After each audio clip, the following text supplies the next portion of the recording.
فَأَزَلَّهُمَا الشَّيْطَانُ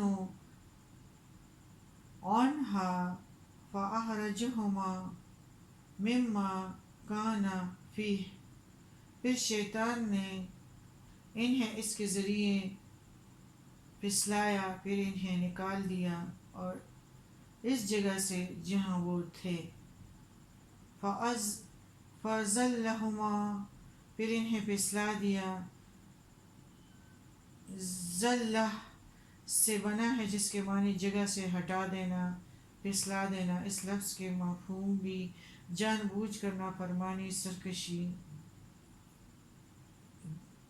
میں داخل نہیں ہے، بلکہ ایسی لغزش مراد ہے جو بھول چک انجانے پن میں ہو جائے۔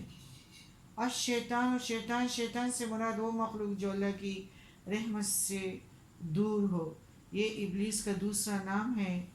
اس نے اللہ کی نافرمانی کی، اس لیے جنت سے نکال دیا گیا، اور وہ آدم علیہ السلام کی اولاد کا سخت دشمن ہے۔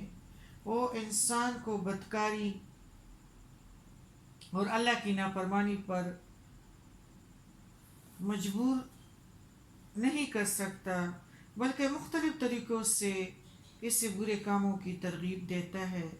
اس کا اثر دور سے بھی ہو سکتا ہے اور نزدیک سے بھی۔ مادی رکاوٹیں اس کے لیے کچھ حیثیت نہیں رکھتی۔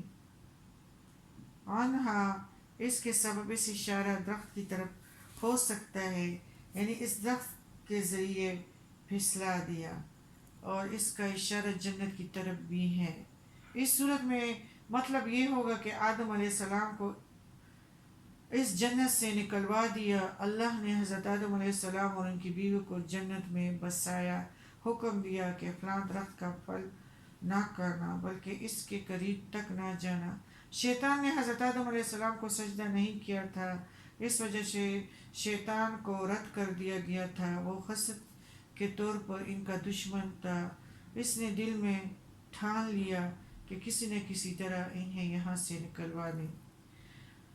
قرآن پاک میں دوسری جگہ آتا ہے کہ وہ حضرت آدم علیہ السلام اور ان کی بیوی کے پاس پہنچا اور انہیں اپنی دوستی اور خیر خواہی کی قسمیں کھا کر یقین دلایا کہ اگر تم اس درخت کا پھل کھا لو گے تو تم فرشتے بن جاؤ گے یا ہمیشہ جنت میں رہو گے اور یہاں سے کبھی نہیں نکالے جاؤ گے۔